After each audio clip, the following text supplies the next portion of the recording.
Shabbat Shalom, everybody. We're coming up to a very special Shabbos, the second Shabbos in the month of Elul. A very special month, the last month of the year, the month in which God Himself, the King of all kings, is with us in the field on a personal level. He's encouraging us and strengthening and deepening His relationship with us because God Himself wants us to succeed today, tomorrow, and in the judgment of the high holidays, Rosh Hashanah and Yom Kippur. We need to just understand and appreciate this opportunity and grab onto it, and then we will assure ourselves blessings to the greatest degree for a sweet and a happy new year. This Shabbos is also a very powerful Shabbos because there are more commandments in this week's Torah portion than any other Torah portion of the year. In this week's Torah portion, there are 74 commandments. That's more than 10% of the entire Torah. The entire Torah has 613 biblical commandments, and in this week's Torah portion, there are 74. That means that when we go through this week's Torah portion, we read it and we absorb it, and we commit ourselves to fulfilling those commandments.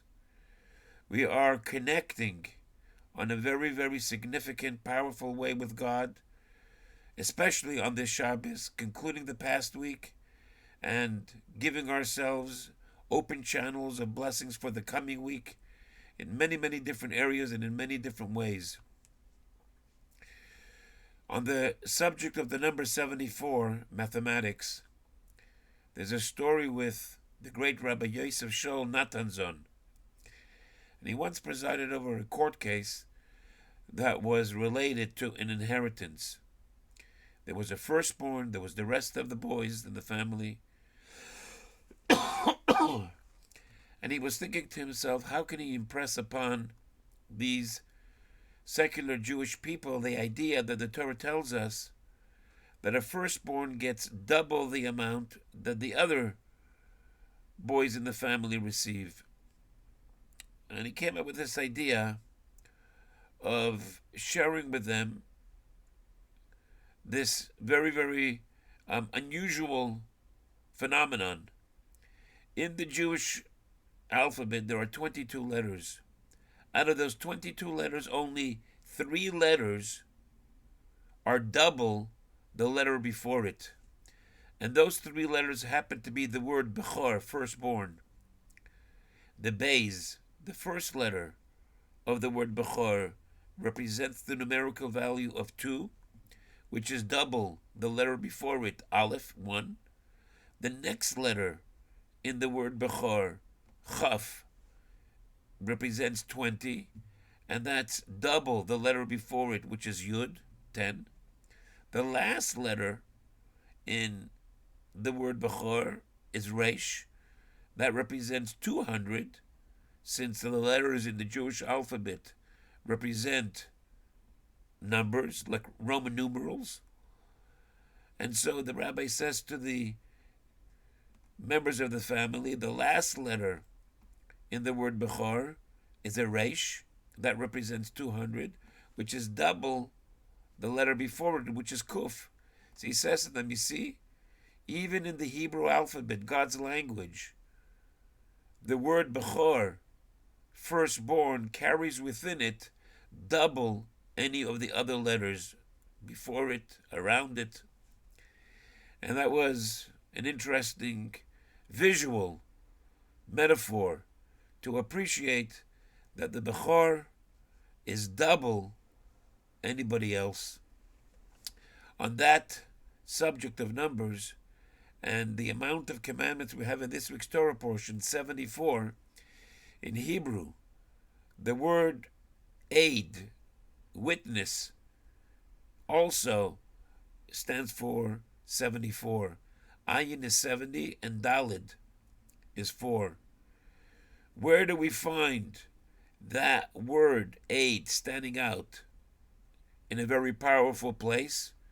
That was in last week's Torah portion, when we read about the commandment to say Shema Yisrael, Adonai Eloheinu, Adonai Echad. this very powerful proclamation, this very powerful one-liner, recognizing that God is the only one in the seven heavens, the one earth, the four corners. This proclamation, Shema Yisrael Adonai Eloheinu Adonai Echad, that is said by men twice a day, in the morning and at night, is so powerful that the priest would announce to the soldiers before they went out to war, you should know that if you only have the merit of this one mitzvah, you are assured and guaranteed by God protection and victory. That's how powerful saying this one-liner, of course, together with the other paragraphs, is even better to fulfill it in its perfect way. And this one-liner, Shema Yisrael Adonai Eloheinu Adonai Echad, the last letter of the first word and the last word of this proclamation is Aid. Ayin Dalid, 74. Shema ends with an Ayin. Shema Yisrael Adonai Eloheinu Adonai Echad. And the Dalid is the last letter in this proclamation.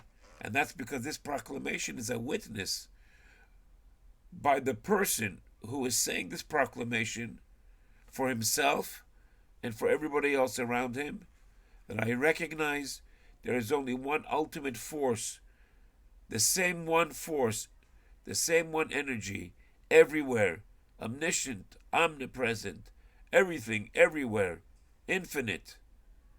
And the same as this week's Torah portion, it represents a testimony, how lucky we are as Jewish people to be granted the gift, the instructions, the direction, the goal, the purpose, the meaning of our Torah. The Torah gives us a goal to wake up and to fulfill every day. It gives us a meaning, it gives us a purpose, which brings with it depth, satisfaction, happiness, virtue, character. And which Torah portion has that more than any other Torah portion of the entire Torah? This week. Aid. It is a witness and a testimony to how lucky we are. So we want to grab and absorb the entire Torah portion and appreciate all the very special commandments that God gives us in this Torah portion for our benefit, to improve our own lives. In this Torah portion, there's the commandment that if you are walking in the street, in the forest, and you come across a mother bird over its baby birds, so there is a mitzvah to shoo away the mother bird. And the Torah tells us that if you do this mitzvah, you are guaranteed long life. And then right afterwards, the Torah tells us that if you build a new house and you have a roof that people have access to that roof, be careful to put a fence around your roof so that the falling guy shouldn't fall from your roof. And our sages tell us that the proximity between the mitzvah of shooing away the mother bird and this mitzvah to build a new house is to tell us that when a person fulfills the mitzvah of shooing away the mother bird, right away he's going to see the fruits of that mitzvah by being able to build a new house. And then he's going to be able to do another mitzvah with that new house. He's going to be able to build a fence, a protective fence, so that nobody falls off and hurts themselves.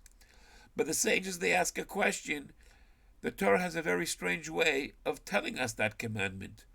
You need to build that fence so that the falling guy shouldn't fall from your roof. The guy doesn't fall until he falls. What do you mean the falling guy shouldn't fall? It should say you have to build a fence so that nobody falls. What does it mean that the falling guy shouldn't fall? Ki yipol hanoifel. He's already falling.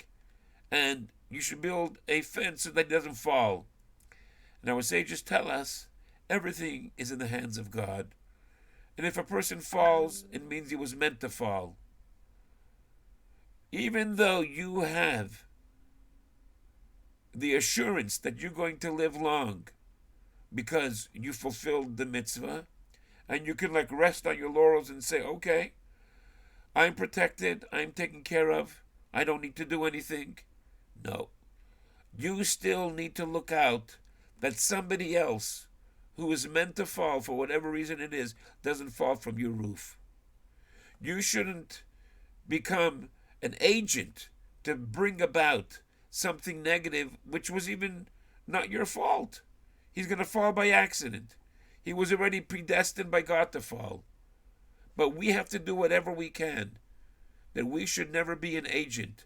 It shouldn't come through us negative things in this world. And that's only a little taste of this week's Torah portion, ladies and gentlemen.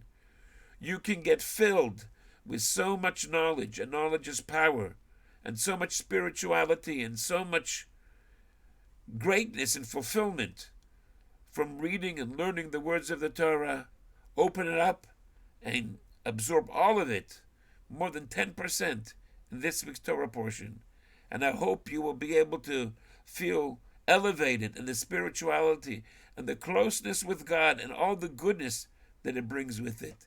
Shabbat Shalom, and hope to see you soon in good health very, very soon.